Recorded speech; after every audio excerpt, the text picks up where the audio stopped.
Okay, welcome to playoff edition 2 of the WPIAL Blitz Show.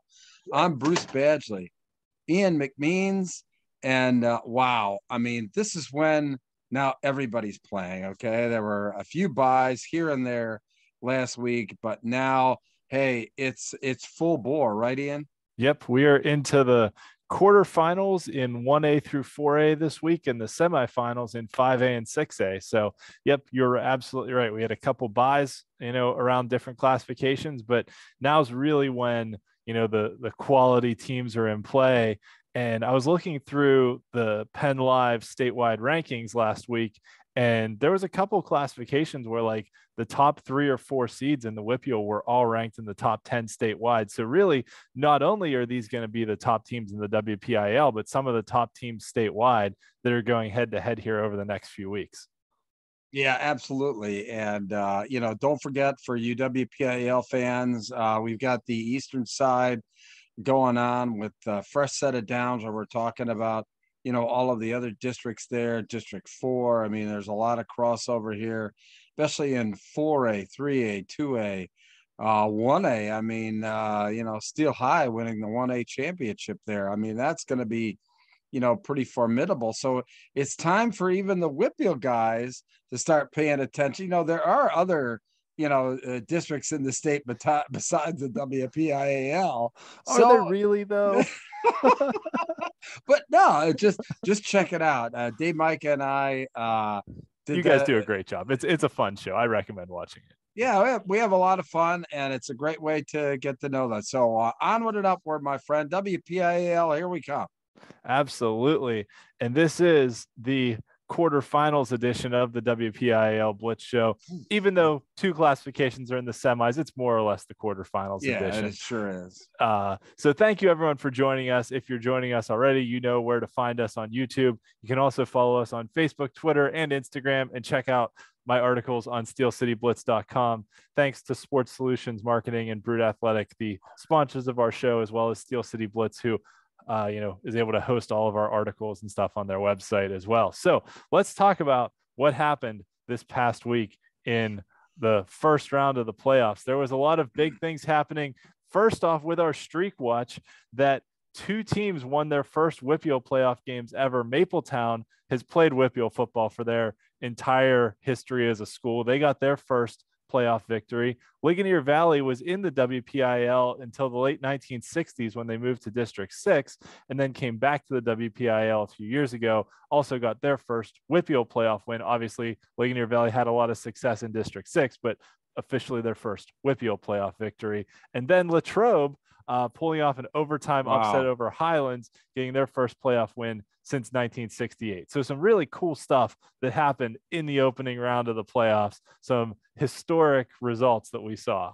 Yeah, and I liked Ligonier Valley coming into the postseason there. I thought that they were going to be a mover and shaker, and let's see what happens. Yep, absolutely. So let's talk about some performances by conference too. That the 5A Allegheny 6 conference, which was the only 5A conference which did not get a wild card into the playoffs, went 2-0 in the first round.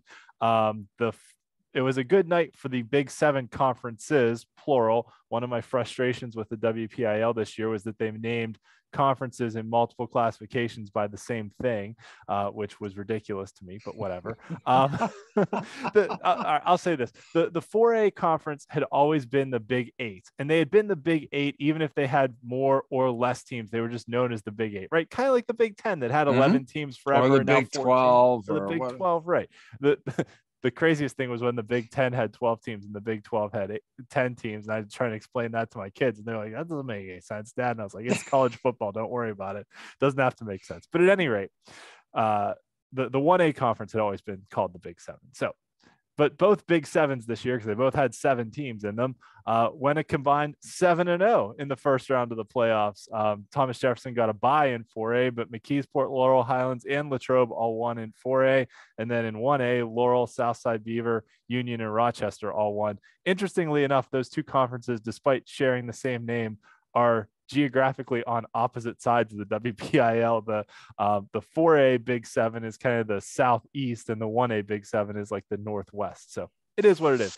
The other fun story, the 2A Century Conference last year, they went 0-4 in the first round of the playoffs. And then this year turned around to go 4-0. Obviously with realignment, Keystone Oaks and Stowe Rocks moving into the conference this year, changed some fortunes a little bit, but Washington also pulled off an upset over Sarah Catholic that we'll talk about a little bit later. And in 5A, the Big East went 0-3. This one might be one of the more surprising ones that, Franklin Regional is conference champs, Gateway, who is one of our preseason favorites to make a run for the WPIAL title, and Penn Trafford, the defending 5A state champs, all going out in the first round of the playoffs. Yeah, that's, it's got to be such a shocker that, the teams are out so early. But, as for the fans or whatever like that, normally these are teams that play deep into November and in the cold weather, and wow, to go out in the first week, that had to be a shock to the senses. It did, although I will say, with 5A, with only 8 teams making the playoffs, right? Last year, 12 teams made it. This year, only 8 teams made it. So the quarterfinals, I think we said at the outset of the year, 5A was wide open, and there was probably, I think I said at the beginning of the year, there was probably 6 or 7 teams that could contend for the 5A title. And some of them were going to have to lose in the first round because only 8 teams are going to make the playoffs. Sure.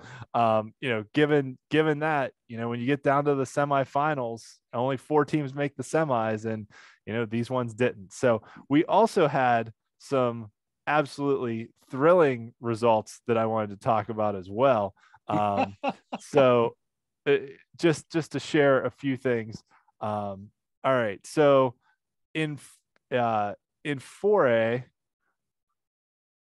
Hampton was winning against Montour, had the ball down at the 1 yard line. I love that field, by the way. Yeah, basically could have just taken in a couple knees and kicked a field goal and probably won the game. Instead, they try and run the ball into the end zone, fumble. Montour takes over, drives 99 yards.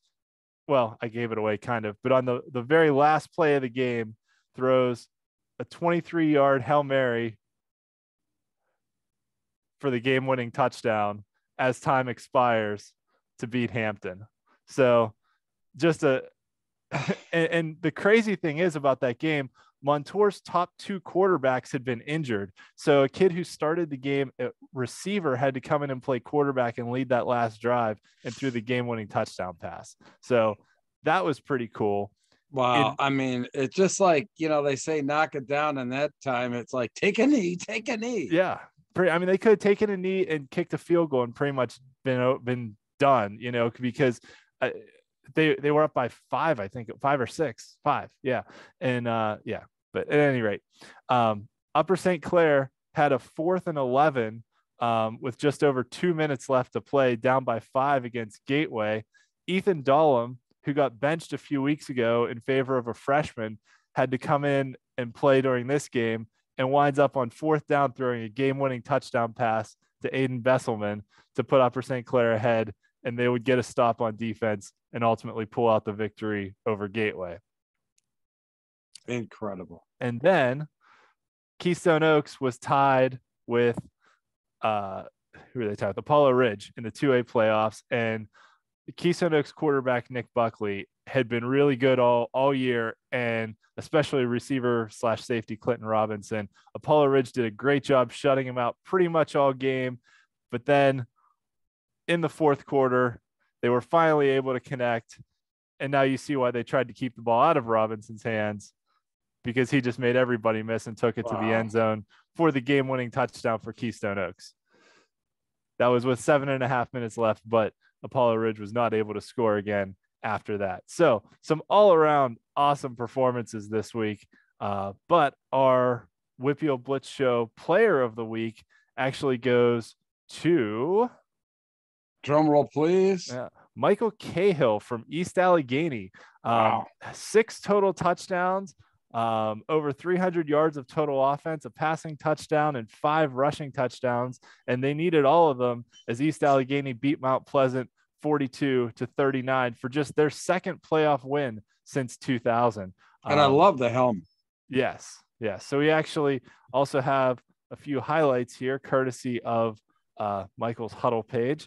So here's one of his touchdowns on a 2-yard just quarterback draw right up the middle.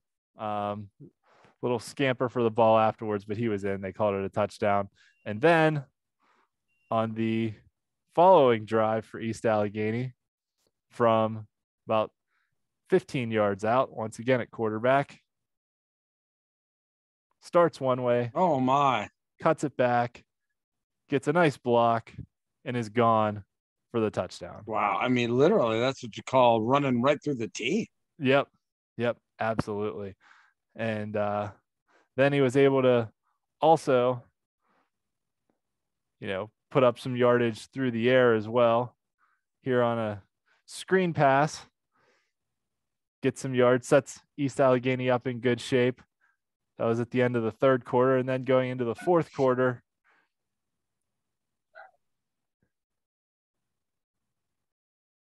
this one was his touchdown pass, a nice throw on the run right to the corner for the touchdown. So East Allegheny defeating Mount Pleasant by 3 points. And congratulations to Michael Cahill, a 6-touchdown performance. And like I said, they needed all of them. This kind of checked all the boxes for what we look for in a player of the week. Obviously every playoff game is a big game. There was a lot of big performances, but 6 touchdowns in a 3-point victory for just their second playoff win since 2000. Just an awesome story all around. Wow, absolutely. Yeah. Some of our other top performers, Matt Sieg, a name that has become very familiar on this show. We've talked about him all year. Freshman quarterback from Fort Cherry, also put up 6 total touchdowns in their playoff win over Monessen. Landon Stevenson from Mapletown ran for nearly 300 yards and 5 touchdowns in their first playoff win in school history. Antonio Laurie from Rochester had 4 total touchdowns in their upset over third-seeded Greensburg Central Catholic. Jamil Perryman, the quarterback from McKeesport, had over 200 rushing yards and 4 total touchdowns. Shai Newby, the quarterback from West Mifflin, threw for 4 touchdowns. And Joey Bellinati from Shadyside Academy also ran for over 200 yards and 4 touchdowns. So a lot of great performances. There was a handful of other guys who put up 4 touchdowns that I didn't have room for on the slide, but great performances all around in the opening round of the playoffs. And against quality competition too. I mean, this is playoff football, and it means so much more than a regular season game. Absolutely. Yeah. Yep. This is getting into being, the best of the best that teams are going head to head with. So let's talk about it. We'll start in 6A and we'll work through all the classifications. 6A teams had byes last week because only 4 of them made the playoffs. So we had top seeded North Allegheny will take on Cannon McMillan. Mount Lebanon will take on Central Catholic. All of these are rematches because with only 5 teams in 6A this year, they all played each other in the regular season, and now we'll play each other again in the playoffs. So let's look at this first semifinal game between North Allegheny and Cannon McMillan. North Allegheny obviously has a lot of the history on their side. They are the top seeded team. Their only loss this season was against Pine Richland in a non-conference game. Cannon Mac has struggled a little bit down the stretch, and lost a head-to-head game earlier in the season when they were playing better. Cannon Mac got into the playoffs. They lost their final regular season game against Mount Lebanon 31-0, but got into the playoffs basically because North Allegheny came back from a 12-point deficit in the fourth quarter to beat Seneca Valley and knock Seneca out of the playoffs. But Cannon Mac has a good offense, a good quarterback, a good receiver in Austin Winklebach. So, but North Allegheny's got a ton of talented players too, all over the field, led by Kieran Boyd at receiver as slash running back slash he does a bit of everything for them. So should be a good head-to-head matchup between 2 teams that can both put up a lot of points. I think the difference here is that North Allegheny's defense is a lot better than Cannon Mac's defense. But we'll see what happens. This is the first semifinal appearance for Cannon McMillan. North Allegheny has been to 7 straight semifinals, but in that time, has only been to 1 championship game, which was in 2020. Yeah, therein lies I think the chip on the North Allegheny shoulder is the fact that they haven't really had a championship in some time. So for a decade, since they won 3 in a row from 2010 to 2012. Correct. I mean, This is a very proud program that now, all right, they've got a good team. They've had a good season. now, I mean, I think there's significant pressure on this program to deliver. So let's see what happens. Yeah, you're right.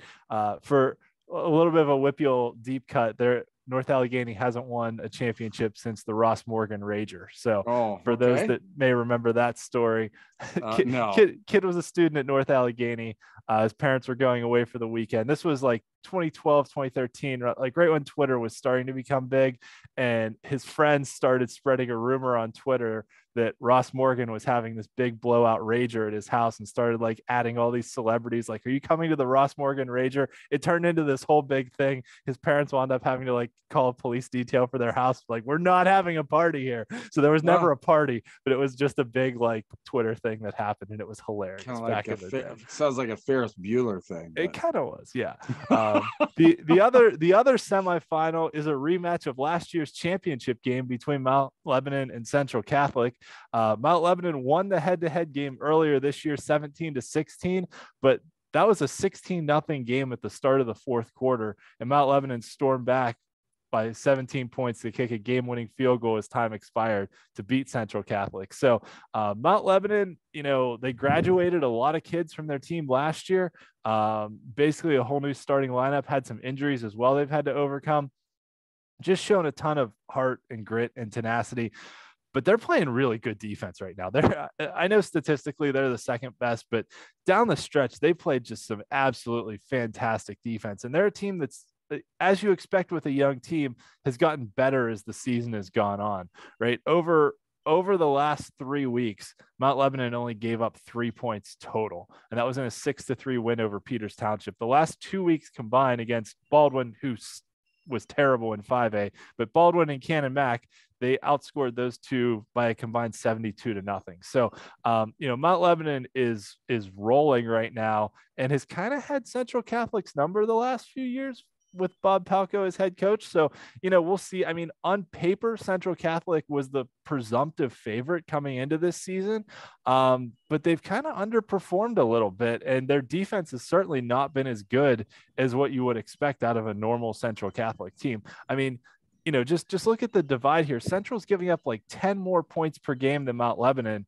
but just because of how few teams there are in 6A, like they're second and third, but 10 more points per game is pretty significant. I think both of these teams, it's about redemption. Okay. They're not happy with, clearly they're not happy with the results of the first 10 games. That doesn't matter. Okay. It's 1-0 time. And I'm sure that's what both coaches are telling their teams. And this is a way to put back all the trials and tribulations of below expectation season for both of these teams, and kind of move on to a championship game. Absolutely. And that's part of it. When only 4 teams make the playoffs, you're automatically in the semifinals. So one win gets you to the title game. And really the other thing I wanted to talk about was just how close these teams have been all year. Look at these head-to-head results between the 4 of them, right? Like, North Allegheny beat Cannon Mac 35-21. North Allegheny beat Central 7-3. Like, one big play could change that game. North Allegheny beat Mount Lebanon 20-6, but Mount Lebanon had an interception and a fumbled punt that gave North Allegheny the ball in the red zone. So like, NA scored 2 touchdowns off of turnovers they got in the red zone, like less than 20 yards to go. So you take those turnovers out, like it's a wide open game again, right? That, any of these teams could wind up winning. Obviously there's only 4 teams, any of them can wind up winning the championship, but I guess what I'm saying is, like, they've all been other than the Lebo beating Cannon Mac 31-0 in the final week of the season. Like, Cannon Mac and Central were neck and neck in that game too. I mean, the final was 31-20, but there was a pick 6 late in the fourth quarter that kind of stretched that one out a bit. So, all these teams played tight, close games against each other. The score may not be indicative of it, but this really is kind of wide open. I think, I would favor North Allegheny over Cannon Mac, but like, whoever wins that Lebo Central Catholic game, don't count them out, because they both played North Allegheny tight this year. Sure. So, yeah. So often, I say it in just about every broadcast that I do, that there's always one point in a football game where the dominoes are going to fall one way or they're going to fall the other way. And Yeah. it can lead to two completely different results. And even though a game may get out of hand, there's always that one juncture that you can look back on to say, this could have been a completely different game if. Yep. And that's the case in every football game that you'll ever watch. Yep, absolutely. So looking statewide at the bracket, the WPIAL teams are kind of slotted in right here on the left-hand side, the western side, I guess, technically. So like I said, I did take a look at, who Penn Live liked statewide in the playoffs before the playoffs started. And the opening round saw 3 of their top 10 teams go down, including Coatesville and Pennsbury from District 1 and Nazareth from District 11. But obviously St. Joe's Prep over here in District 12 is the powerhouse, taking on LaSalle College Prep, in the D12 Catholic League Championship this week. But the other team for WPIAL teams to keep an eye on here is State College, because they've had a really nice season in District 6. They're undefeated, and they'll probably wind up playing the WPIAL champion, in that state's quarterfinal game after the WPIAL championship. So keep an eye out on what State College is doing, because whoever comes out of the WPIAL is probably going to have to play them. They're a tough team. I mean, Coach Lindahl had him on our fresh set of downs a couple of weeks ago. Saw them beat Harrisburg at Harrisburg.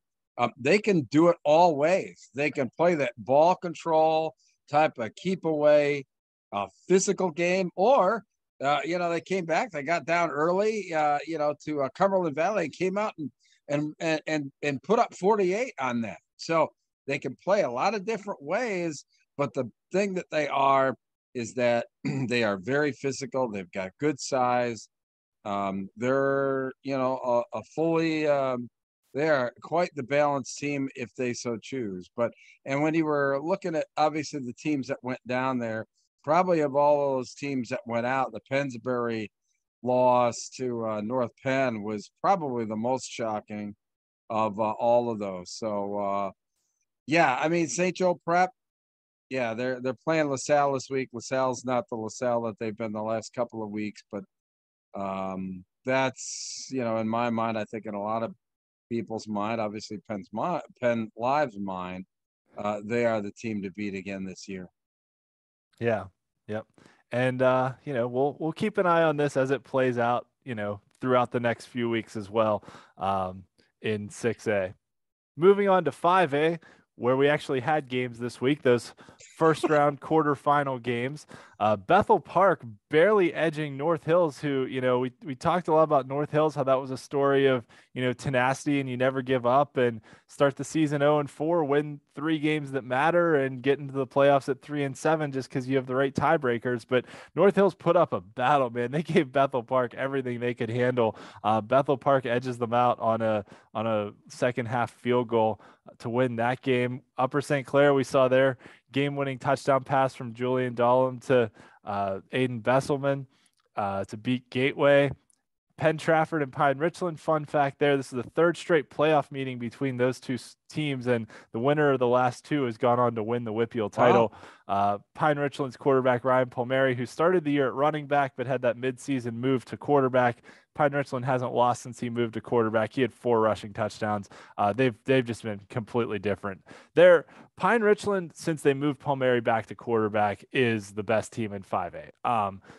They're playing better than anyone right now. Well, arguably maybe the best team in the WPIAL, considering who they've beaten. Yeah, I mean, they beat North Allegheny, they beat Central Catholic. Yeah, they could, with Palmieri back at quarterback, they could probably win 6A this year. It's just they took a couple losses early in the year when they were trying to play him at running back, but since they moved him back to quarterback, they've been completely different. And then Woodland Hills, we had actually both of those coaches on this year, Coach Boastard from Woodland Hills and Coach Getzy from Franklin Regional this year. And, we talked a lot about Woodland Hills, that, regardless of what their regular season record is, when you see that turquoise and black coming at you in the postseason, they just look fast and they play fast and they are fast and they're really good. Scoop Smith, I think, is a freshman, had 2 touchdown catches, but their coach talked about that. When we interviewed him after week 0, he said, we've got a lot of young kids, and Woodland Hills is always a team that looks to peak when it hits playoff time. That we're always looking to, we might take a few lumps throughout the year, but we're always looking to get better as the season goes on. Yeah, and obviously, once again, they're peaking at the right time. Absolutely right. Now it's 1-0 time.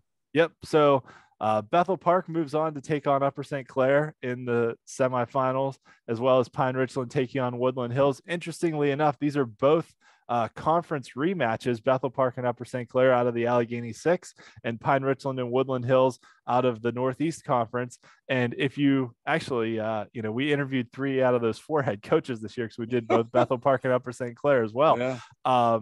But if you remember when we interviewed Coach DeLallo from Bethel Park, right after they beat Upper St. Clair the first time, he said, we'll probably see them again, but before we get to the championship game, because the WPIAL has a funny way of kind of, seating us on the same side of the bracket. And lo and behold, he was right. And here we are with Bethel Park taking on Upper St. Clair in the semifinals. So Bethel got that big win earlier this year. Bethel's a team that likes to run the ball. Upper St. Clair, has played multiple quarterbacks this season, as we saw, and never really know who's going to be playing quarterback, but they've all been able to be successful. They've got a good running game with Jamal Brown at running back, a great wide receiver with Aiden Besselman.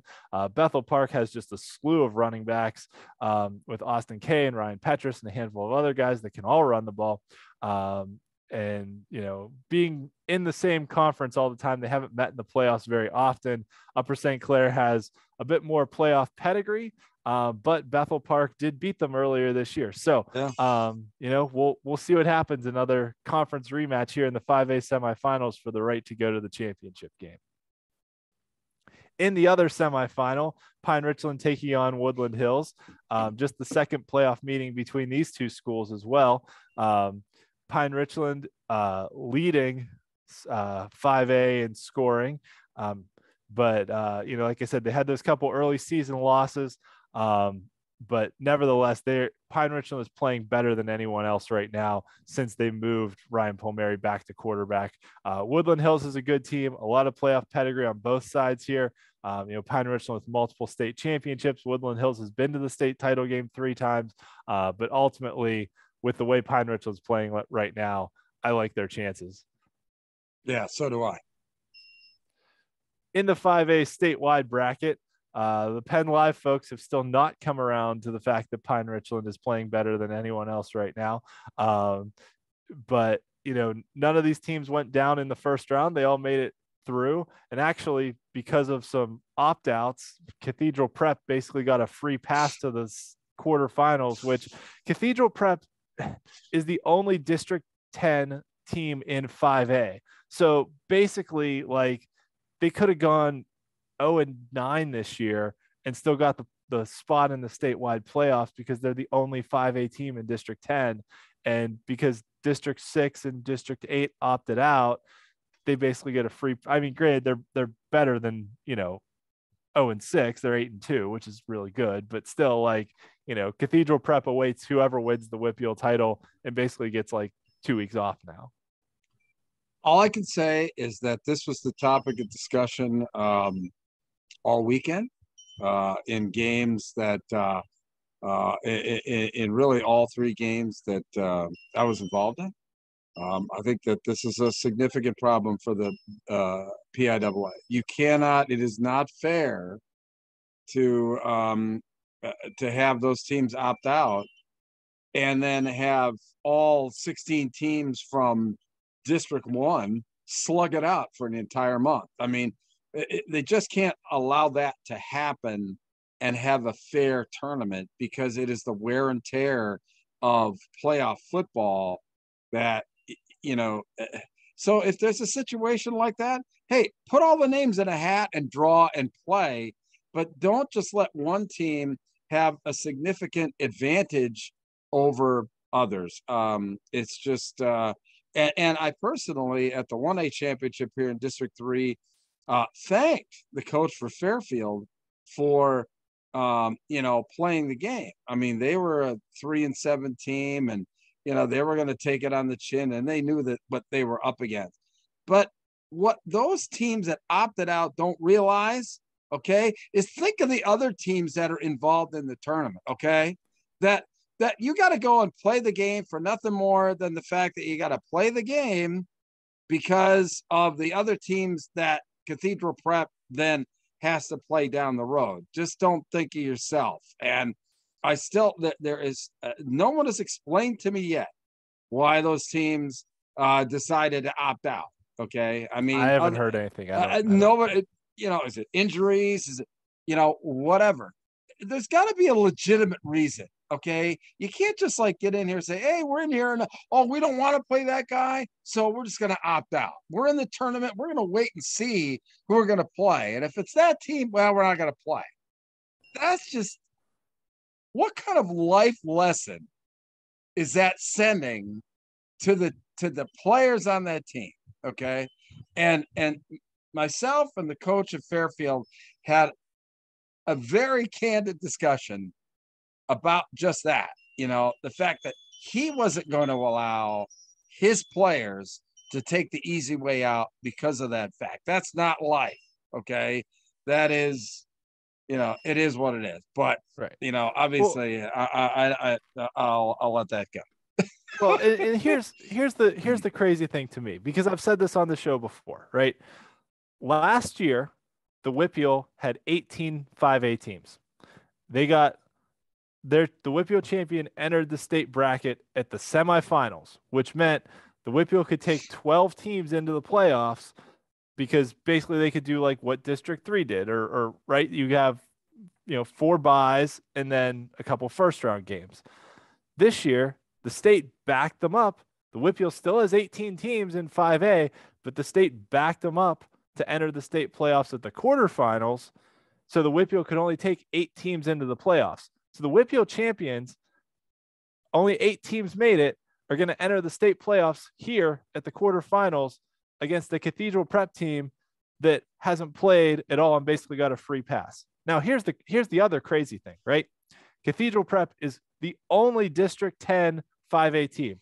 They were slotted to play the District 8 5A team, which there's only one of. It's Brashear out of the Pittsburgh City League. So, and they were playing basically in, this weekend was when they would have played. The PIAA set themselves up for this particular issue. Yeah. Okay. Well, and what I'm saying is, right, like a district with 18 teams had to start games this November 4th, 5th weekend, last weekend, with eight of those 18 in the playoffs, whereas 2 districts that only have 1 team each got to start their playoffs like this coming weekend ahead of that other district that had more teams. It doesn't make any sense. I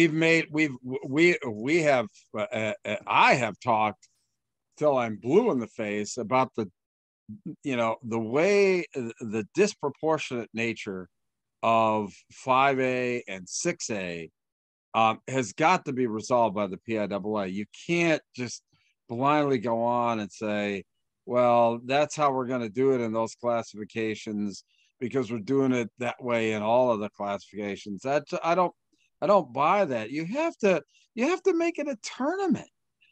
And you can't, even if it's only 8 teams in the WPIAL, you can't let those guys slug it out amongst themselves for a month and have Cathedral Prep sit back there and just kind of watch what happens and then only have to play 1 game to make it to a championship. That's just, that's just wrong.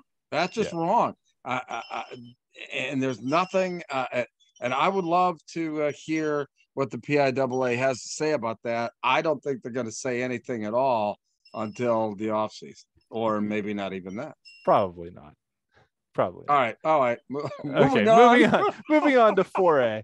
I'll get off my soapbox. Yeah, for a minute. Me too. It's a sore topic, and it's not just you and I. There are a lot of people that are very angry and disappointed on what's going on there. Well, I'm glad it's not just us on our little YouTube show. I'm No, glad no, more no. people are seeing it too. I mean, I enjoy our YouTube show, but No, yeah, these are media and these are coaches, so it's across the board. All right. So in 4A, we had Montour with that 99-yard game-winning drive to beat Hampton. And that was just an awesome back and forth game. Armstrong with quarterback Caden Olson, who was the WPIAL's passing leader, basically blitzkrieg Blackhawk. McKeesport ran all over Mars. Laurel Highlands getting the first home playoff victory in school history. So it's another historic check mark for Laurel Highlands. Last year they won the first playoff game in their history, beating Beaver, but that was a road game.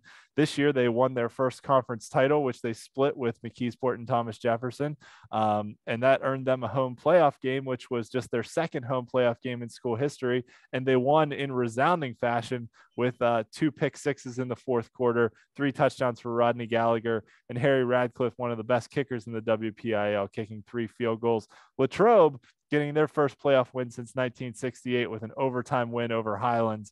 That was a back and forth game. Latrobe got the ball first in overtime, scored a touchdown. Highlands had the ball, 2nd and goal inside the 5, took a holding penalty and had to throw the ball and threw an interception, and that was that. But congratulations to Latrobe on their first playoff win. That was a big upset there. Yes, absolutely.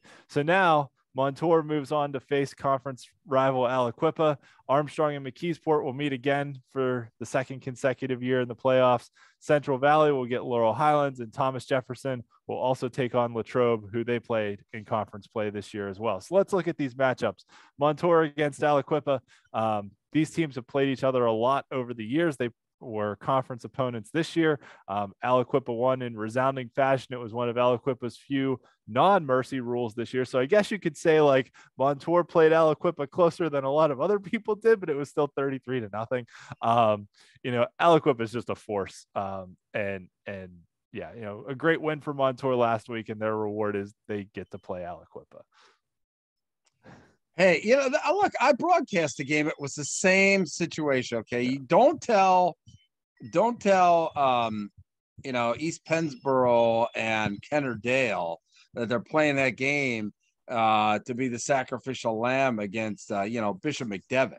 I mean, they're out there trying to win a, they're trying to win a playoff game. And, obviously you never know, but don't tell those teams that they're going 1-0. They're not looking past that. Absolutely. So. It was a great win for Montour over Hampton. And when we talked last week, we said that Montour and Hampton were 2 teams that kind of similarly were in the playoffs often.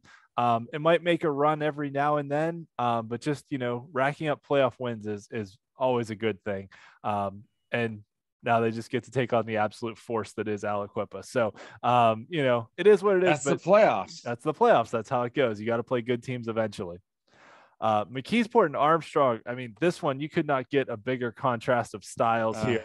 That McKeesport with their wishbone triple option offense is going to run the ball, and Armstrong with the WPIAL's leading passer and Caden Olson is going to throw the ball. So, I mean, this is, 2 very contrasting styles. But this one should be a great quarterfinal game between these 2 teams. What a chess match there. Who is going to impose their will on their opponent? That, classic game. I don't think that it's very rare anymore. At any level of football that you have such contrasting styles just butting heads against one another. Yeah, and it's really fun to see when it happens. And McKeesport's struggle over the years has been when they play a team that can throw the ball and get down by a couple touchdowns. If their running game isn't hitting, then they don't really have the passing game to bring them back if they need to come from behind. McKeesport needs to jump out to an early lead and basically just rely on their running game to control the clock. And I mean, when their running game is clicking, I mean, they just beat Mars 43-0. So, I mean, I'm not saying they're going to, win 14-0 or grind it out, but I mean, McKeesport can score with anybody. It's just, how they score. And I mean, well, Jamil Perryman, their quarterback, he's a big play machine. So is Bobby Boyd. And they've got a lot of talented players on that McKeesport team.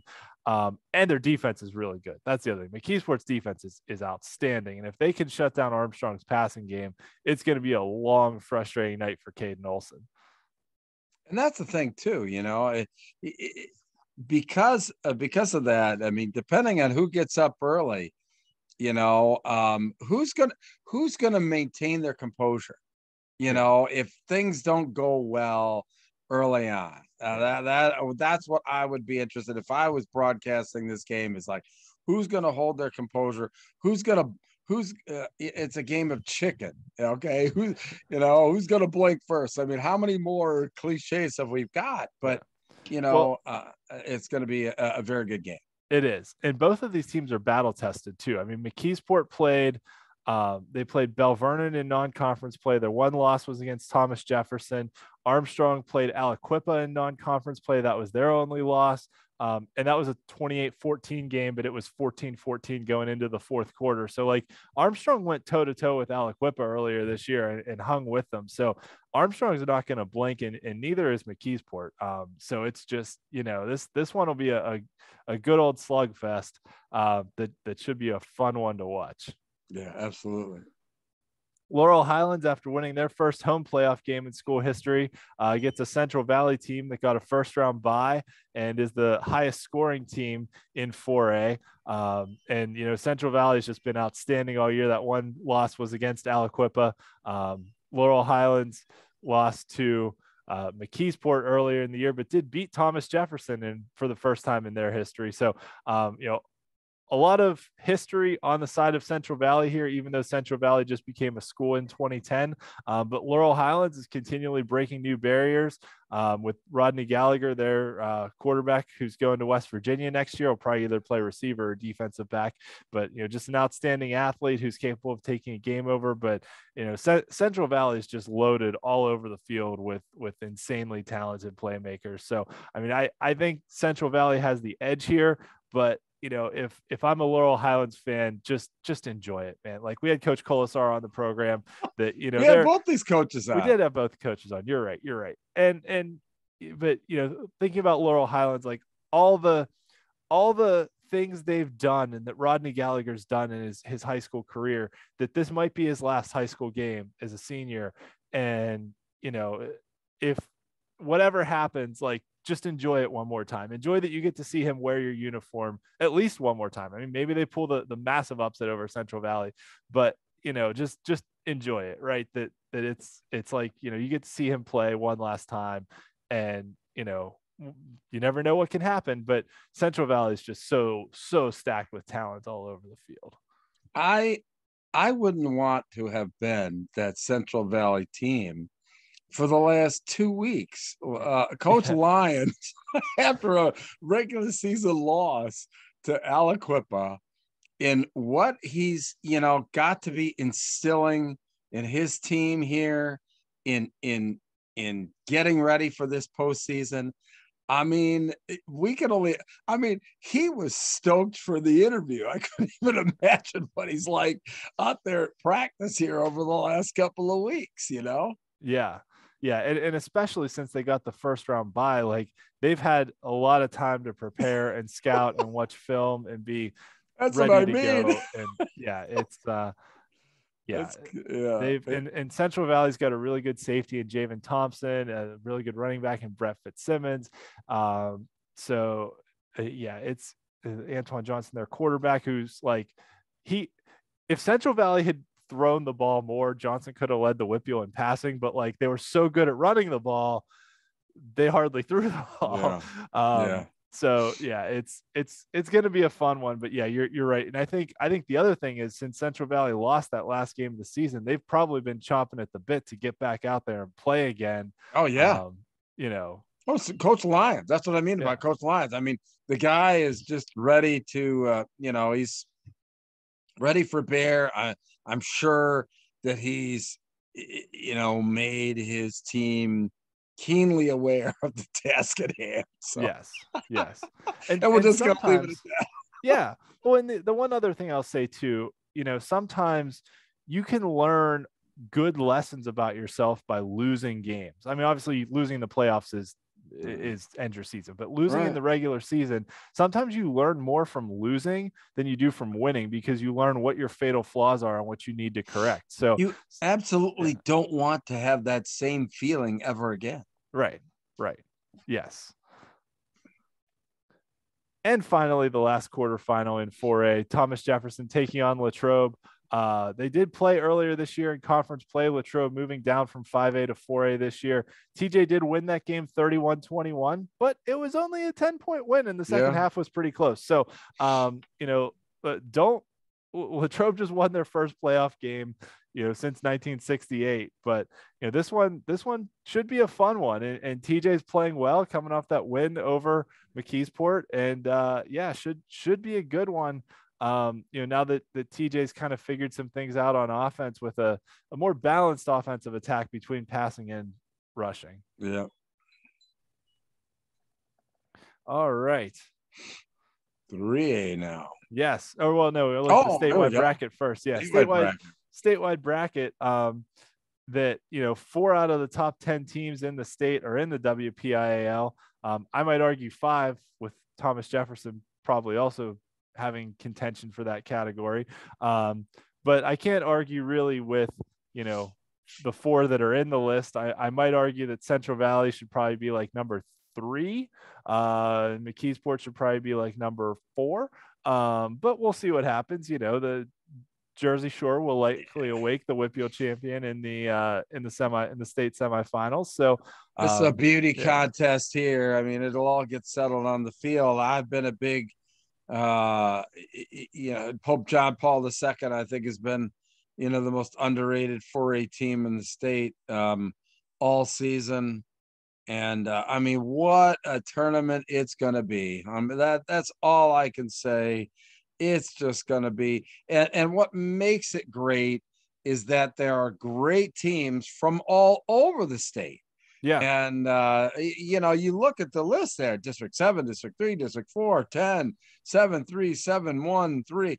I mean, and there will be, obviously, there'll be other representatives of good. But you're right. You've got the WPIAL up here with District 7. Then you've got 9, 1, 6, 10.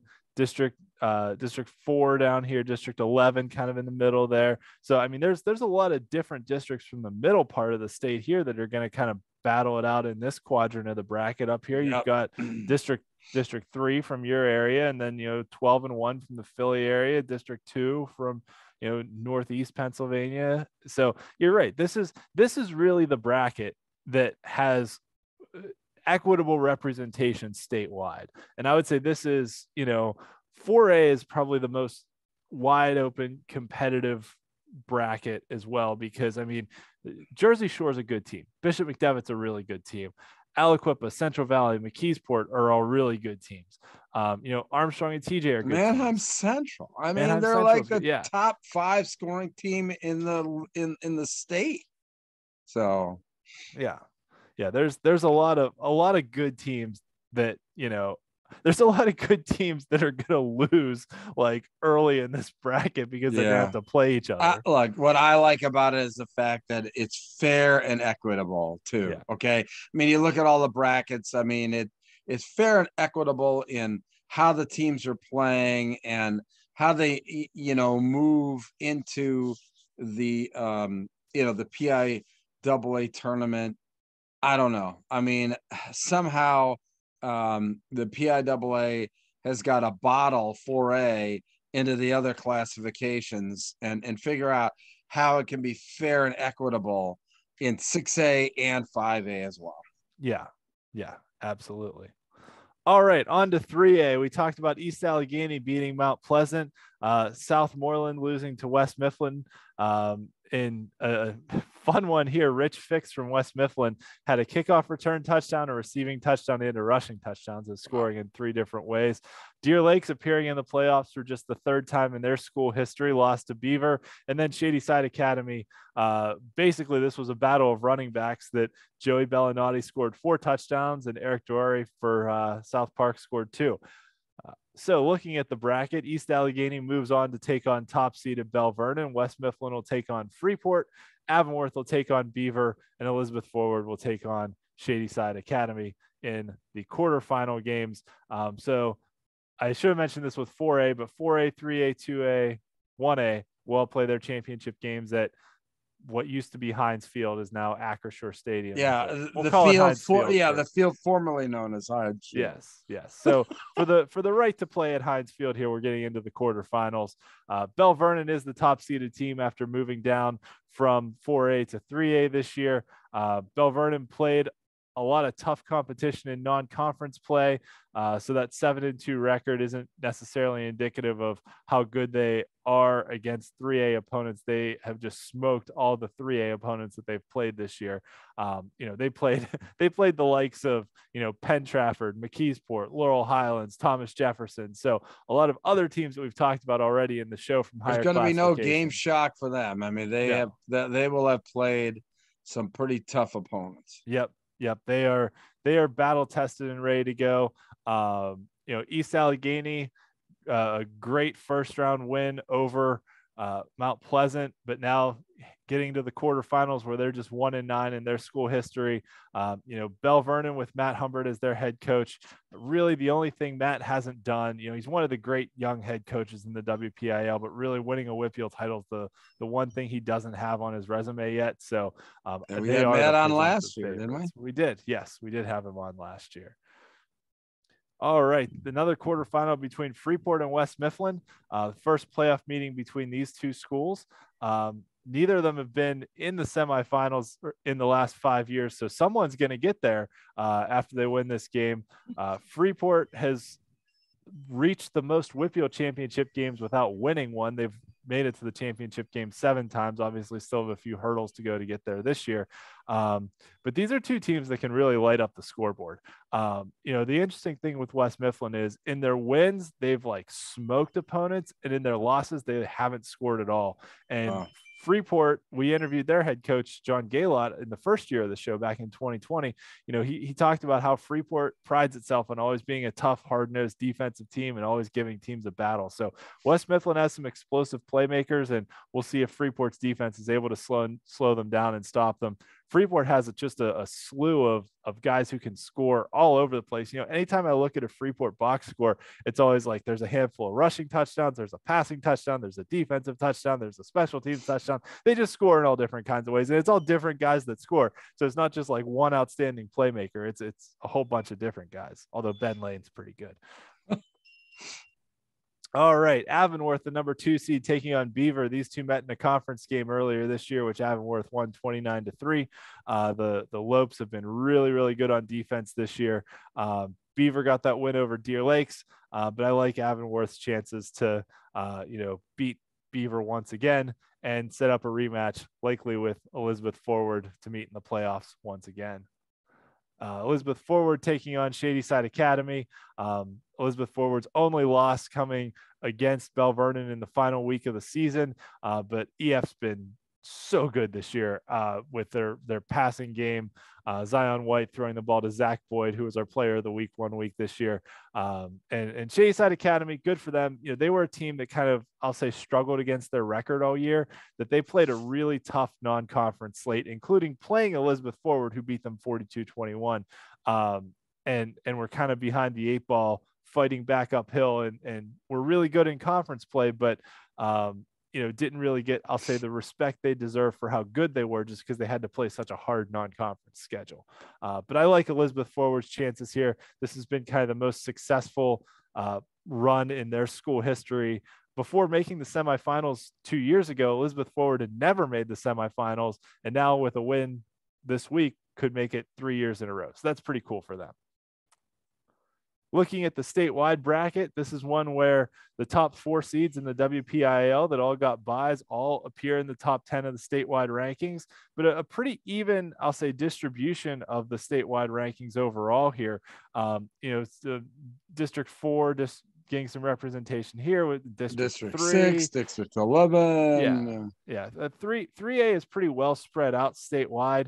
But I think, with Central Valley and North Catholic from the WPIAL moving up from 3A to 4A this year. Yeah, Bell Vernon moved down, but I feel like 3A kind of lost a little bit of its luster that it had. I mean, Wyomissing is a really good team. They're going to have a tough time getting past Danville. That's all I got to say. I mean, to make it to the state championship, I believe that they've got to go through Danville. Yeah, they would, and it would be in like the quarterfinal round here. Yeah, that's going to be the Danville's going to be a tough out. Yeah. So that'll be a good one, but that would be the same round kind of as the WPIAL championship game as well, where Bell Vernon against like an Avonworth or Elizabeth Forward, those could be some really, really good games there as well. All right, on to 2A, where we had 14 teams make the playoffs, so the top 2 got buys. So we'll talk about the top half of the bracket first. McGuffey getting a big win in a shootout against Mohawk. This was another contrast in styles that Mohawk quarterback Jay Rona threw for 4 touchdown passes, and McGuffey, which also runs a triple option offense, had 2 different guys run for 2 touchdowns each. That was a running versus throwing kind of showdown. Neshannock ran all over Burrell. And one of the big upsets of the week, Washington topping Sarah Catholic. Although there's always a 5-12 or a 12 is. beating a 5. I mean, there is. And this was one too. Like Washington was a team at the beginning of the year that we thought was, potentially a contender for the WPIAL title, and lost a couple games. And we were like, oh, maybe Washington isn't as good. Like they can score a lot, but they score a lot against really bad teams, and against good teams, they haven't done as well. But then, Sarah kind of stumbled to the finish here at the end of the year. They lost that game to Apollo Ridge. They lost that game to Steel Valley. Now they lost to Washington. And so Washington, I'll say, was probably a little underseeded for how good I thought they were. But based on the on-field results, I understand why they got seeded where they did. But nevertheless, Washington beating Sarah Catholic 49-21 in convincing fashion. Carlos Harper with 3 touchdowns in 3 different ways for Washington, including a 99-yard fumble return. The other thing I'll mention about that game was those 2 teams had played each other earlier in the year in a non-conference game that Sarah had won like 35-34. So that was a competitive game then. So even though it was a 5-12 game, pretty evenly matched teams. Yeah. And the note there is we will have a new WPIAL champion this year because Sarah was the defending 2A WPIAL champs. On the bottom half of the bracket, we talked about Ligonier Valley getting their first WPIAL playoff win. Stowe Rocks beating Riverside thanks to 4 touchdown passes from Josh Jenkins, 2 each to Jamont Green Miller and Drayvon Miller Ross. And then the Keystone Oaks win over Apollo Ridge, which we saw the highlight of earlier with Clinton Robinson's game-winning 56-yard touchdown pass, or reception, I should say, from Nick Buckley. In the bracket, so McGuffey moves on to take on Steel Valley. Neshannock will play Washington. Beaver Falls will play Ligonier Valley, and Stowe Rocks will play Keystone Oaks in a rematch of a conference game. Mm-hmm. McGuffey, with that big playoff win over Mohawk, now moves on to take on Steel Valley. The first playoff meeting between the 2 teams. McGuffey hasn't been to a semifinal since 1994 when they won the WPIAL championship.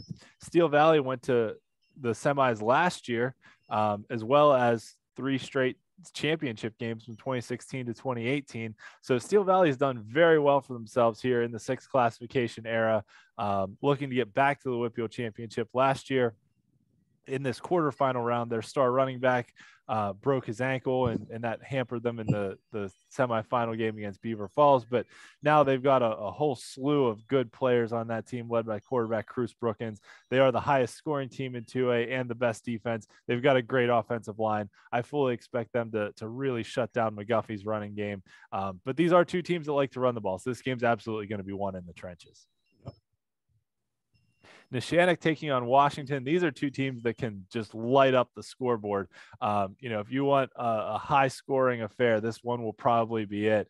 Neshannock with their dual threat quarterback, Johnny Huff, who very nearly made the 1,000 club this year, but didn't quite. And then Washington's just got insanely talented playmakers all over the field.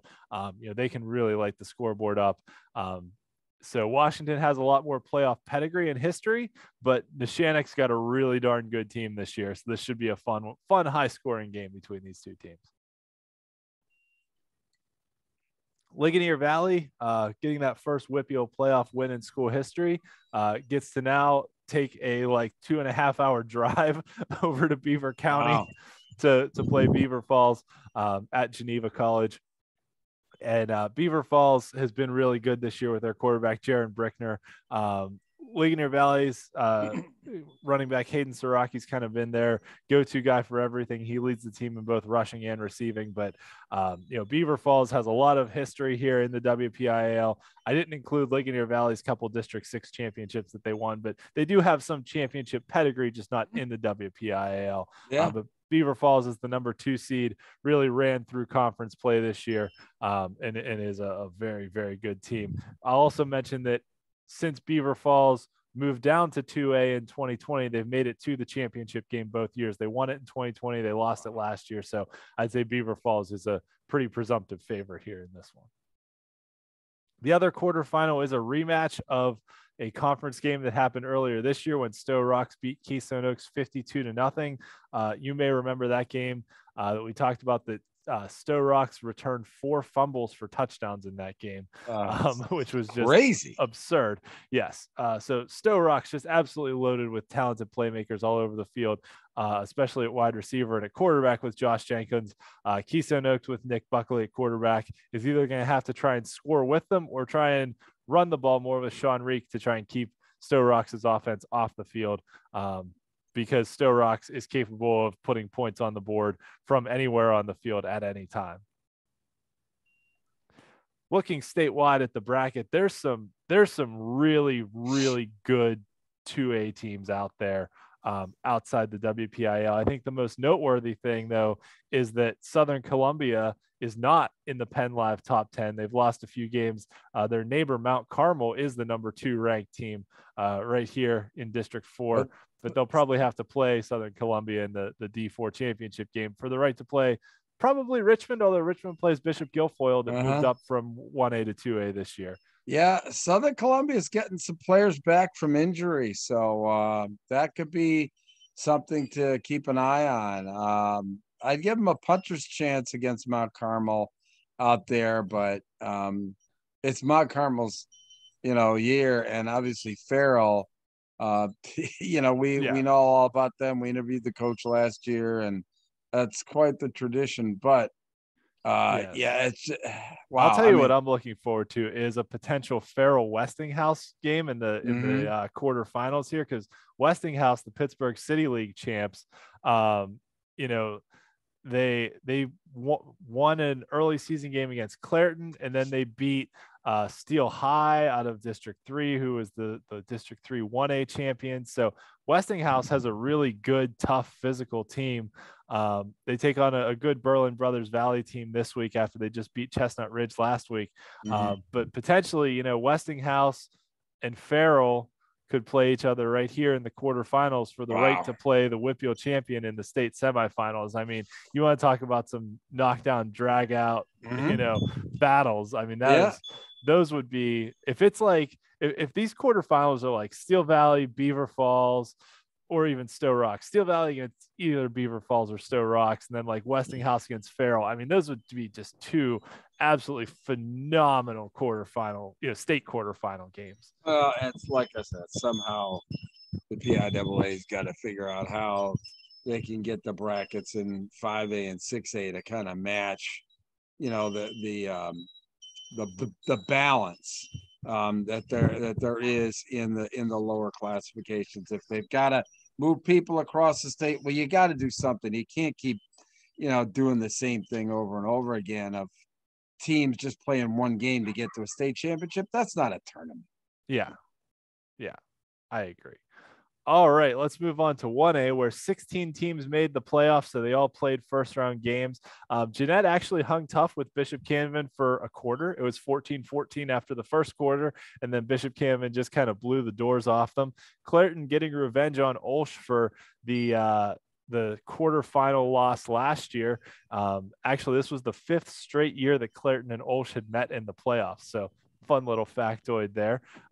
Actually, in all the previous years, the winner went on to play in the WPIAL championship game too. Not always winning, but playing it. But Mapletown getting their first playoff win in school history on the legs of Landon Stevenson, who led the WPIAL in rushing this year. And then Southside Beaver, who moved down from 2A to 1A this year, handing it to California. On the bottom half of the bracket, Laurel, who also moved down from 2A to 1A, really took it to Carmichael's.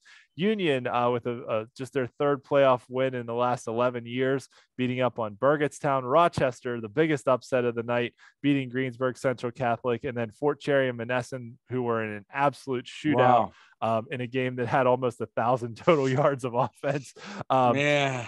And if you recall from last week's show, I think I said that Rochester was the most underseeded team in the bracket, that they had beaten Clairton a few weeks ago. They were a good team, and the WPIAL doesn't like to do conference rematches in the first round of the playoffs. So I understand why they kind of got shuffled down to that 14 seed. But Rochester was a really good program with a lot of rich history. There was underseeded at 14. I'll put it that way. And, obviously showed it with a big win over Greensburg Central Catholic. Yeah, and I'll tell you, it's great to see these high scoring games. My gosh, I remember being on the field for a state semifinal between we were talking about it the other day, between Cheltenham and Cocalico, and it ended up being like 56-52. I mean, I never ran so much in my life, but lots of fun there. Yeah, absolutely. So looking at the bracket, it will be Bishop Canevin taking on Clairton, Mapletown taking on Southside Beaver, Laurel taking on Union, and Rochester taking on Fort Cherry. So Clairton against Bishop Canevin. Canevin is the defending WPIAL 1A champions, brought back almost their whole team from the team that won the title last year. Clairton, has all the history here. They've, won the second most WPIAL titles of anyone. Only Aliquippa has won more than Clairton has over the years. And, but Clairton's got a lot of young players this year, whereas Canevin has the experience of winning the WPIAL title last year, and they have their eyes set on something a lot bigger, which is, winning the state title. They should.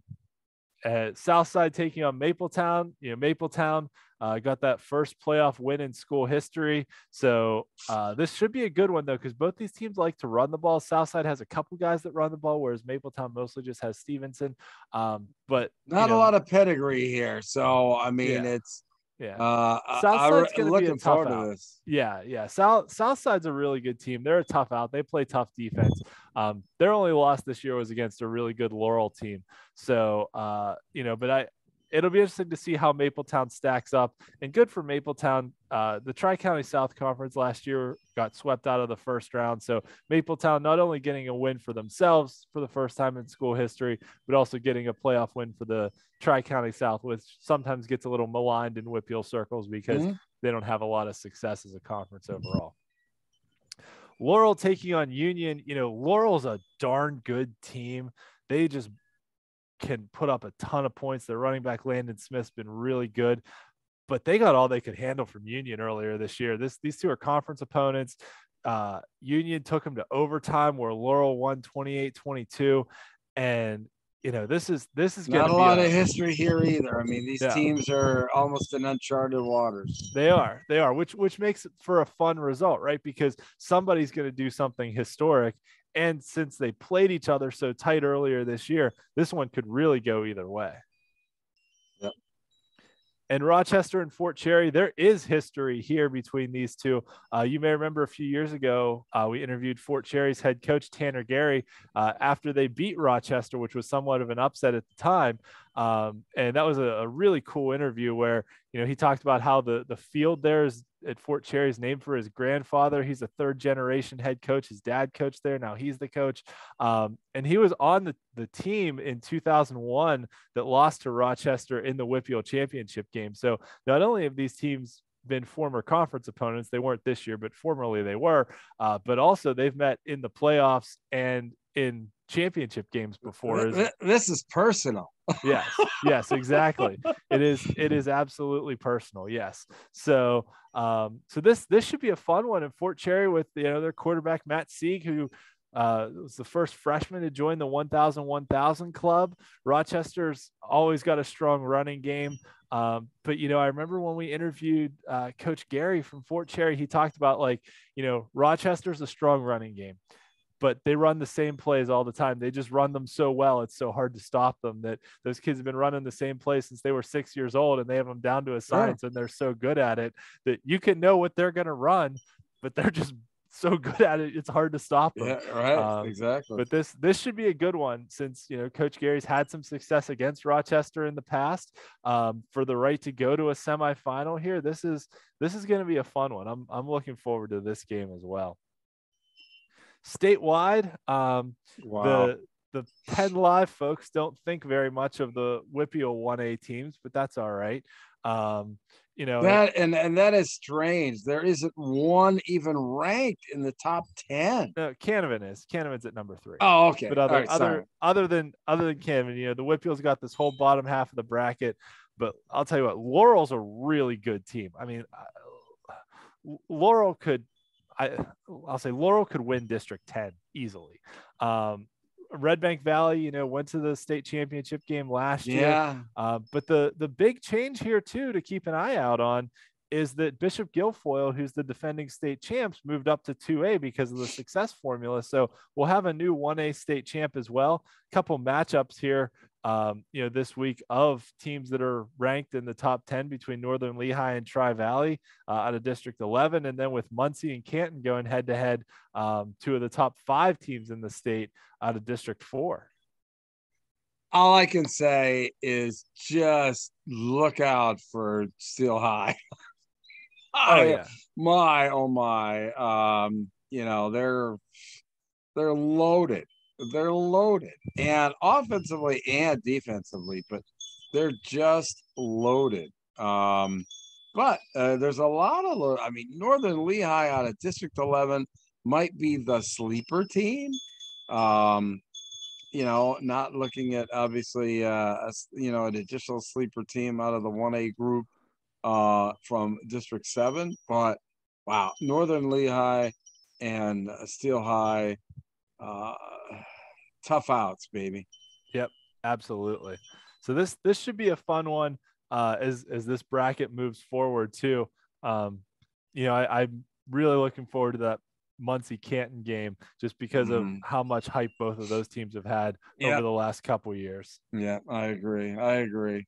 All right, so let's talk about our top 5 overall teams. This is a fun one. So a couple little changes here from previous weeks. The one thing I'll say that I did change this week was in mine, I dropped Bethel Park down and moved Pine Richland up just because of how well Pine Richland has played lately, and Bethel Park struggled to get past North Hills. So even though Bethel Park has a better overall record than Pine Richland, I think Pine Richland is playing better than any 5A or 6A team right now.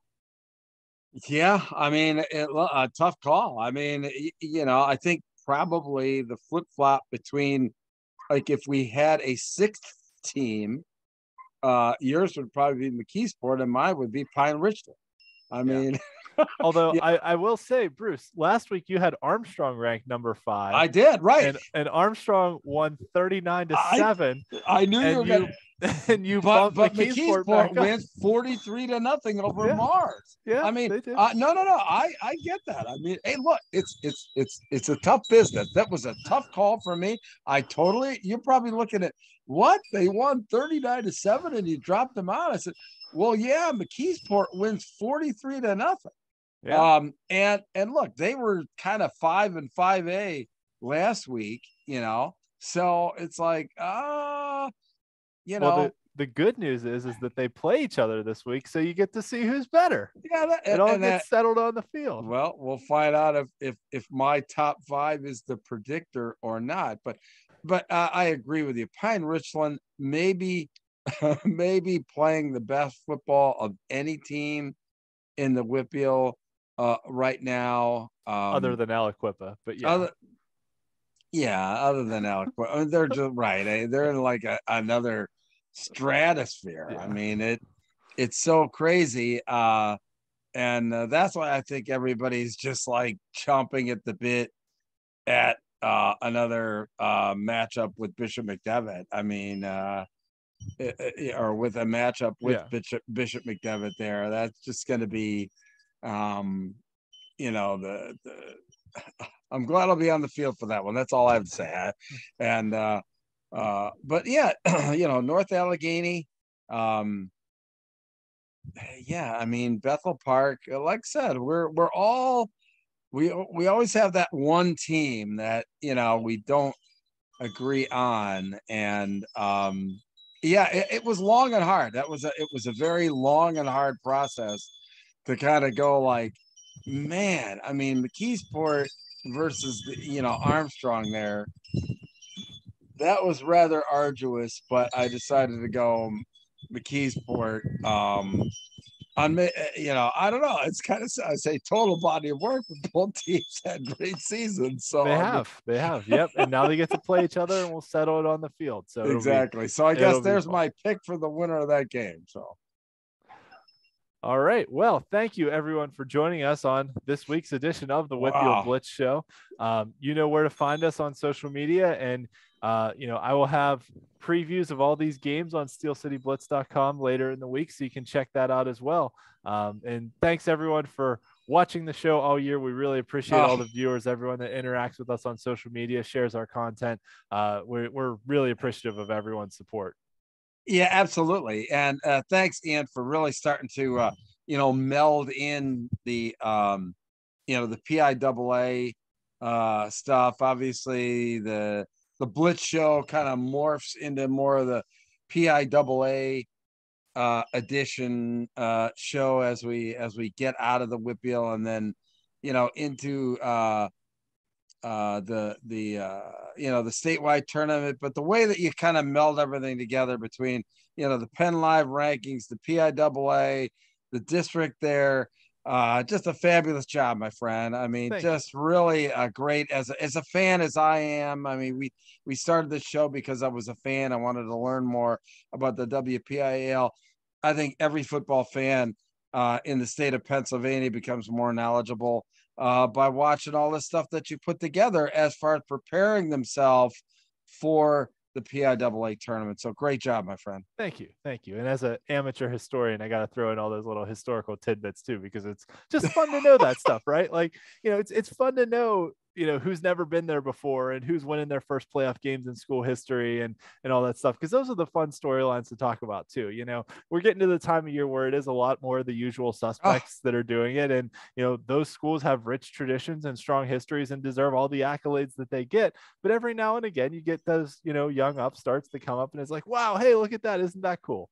And they, you know, I try and tell everybody's stories as much as I can. Yeah, right. We all do. I mean, we all try and do that, but just a great job. And gosh, we'll be back here next week, not only talking about the WPIAL, but kind of getting fans ready for the PIAA tournament and how teams are progressing and how their, you know, the rankings are translating into, you know, the hierarchy there of the PIAA tournament. So thanks once again, my friend. Thanks for all of our fans joining in. Thanks for all the kind words.